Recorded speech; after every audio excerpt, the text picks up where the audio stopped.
So today I am honored to close your conference, and I know it's a tough spot, but I've been asked to talk a little bit about collaboration, and to me, that is all about team. And I happen to know a little bit about that subject. And so today, I'm going to give you the kind of the Reader's Digest version of what I feel is important in teamwork and collaboration. What you have been doing in this summit is trying to make a Team Sask, and I certainly know what that feels like too. I feel that almost in any category that we become Team Sask, you feel like you're a little bit of the perennial underdog when you're representing this province. Have you ever felt that way? You go to a national event, and often it's because of the lack of population, and people say, oh, you're from Saskatchewan, which means that you're really nice, and you don't win that much. So, you know, if you think about it, it's actually a really great place to be at when people don't think that you have the potential to achieve. I think that's a wonderful place to operate from. Because after listening to this conference and seeing what the goals and objectives are, we are very much poised to blow away the world with how much we can achieve and we can win. So I want to talk a little bit about teamwork and working together and how much we can do, and what every speaker was saying at this conference, if we work together. And I certainly know the result of that.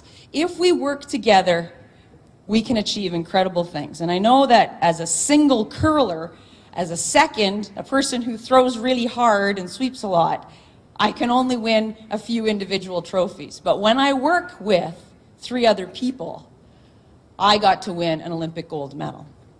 And that's pretty cool.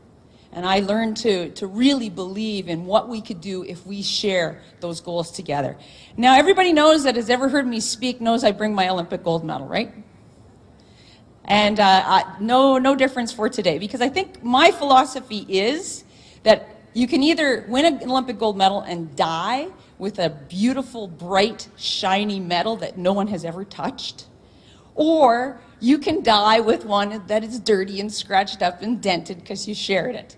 And it makes me feel really, really good when I share it, and I relive the moment that I won this medal and remember how I did it. So I'm going to pass it around. I know lots of you in this room have already seen it. If you would like to put it on or take pictures with it, feel free. That's already happened in the green room. Katie, my lovely assistant, is going to take it to anybody that raises their hand and wants to see it at their table. Just raise your hand, and Katie will bring it to you. And then you can continue to pass it so Katie can sit down, but you can bring it back to Katie when you're done.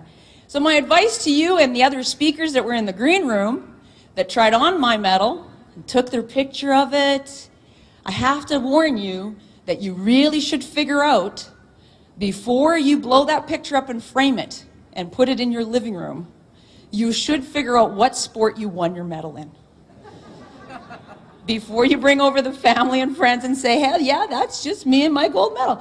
And I would like to make a suggestion to you. If you do that, I'd like to suggest that you tell people that you won your medal in the sport of luge, which would make you a loser. That's who it would make you. Wah, wah. You guys are tired. Oh, goodness.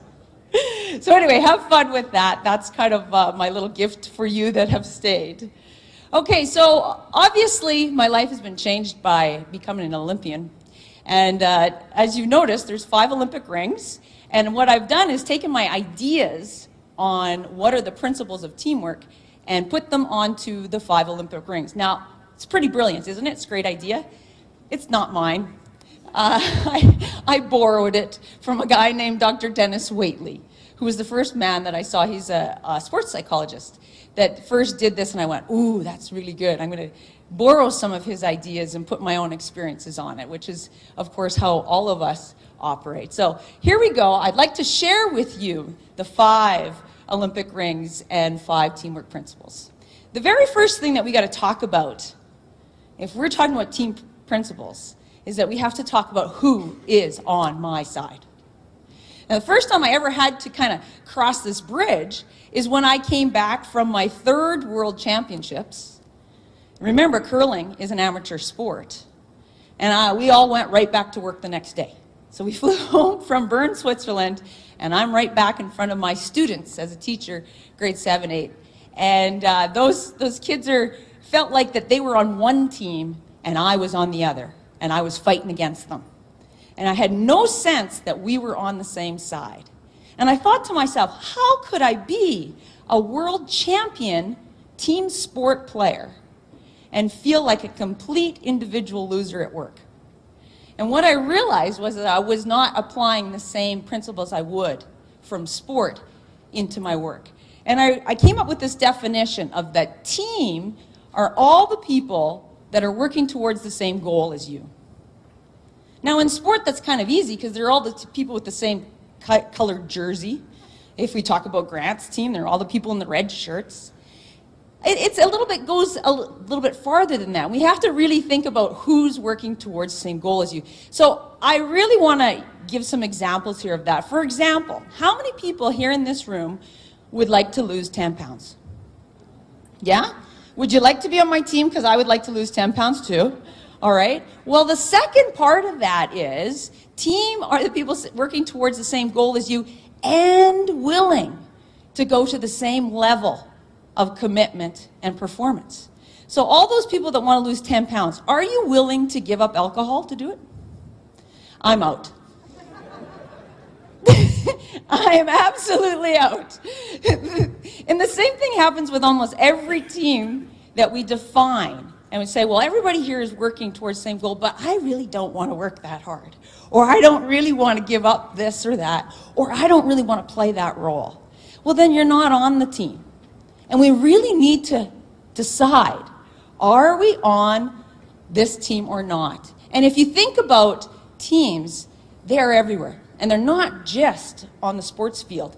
They're in our families and marriages, community sport, work, classrooms. All those people that you say, hey, are we all trying to achieve this?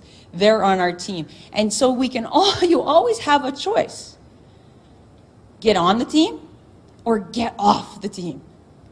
I just came back curling. I stepped away for a couple of years because, of course, my 3 big bad kids were just too busy. And so I wanted to come back curling, and the number one reason I wanted to curl was to get out of the house and to have a beer. All right, those are my reasons. That's why I wanted to curl. But I went back to curl with my teammates, my former teammates, who want to win. And they want to win at provincials again. Am I on the right team with the same level? No, I'm not. It'll never work because of what our goals are different. So I always tell people, you have a choice. You can be here on this team, this work team, or you could be home vacuuming the bare spot on the rug. Your choice is yours. So either you get on the bus or you get off the bus. The very first principle of team is decide, are we all on the same side? Is this a goal I'm willing to commit to?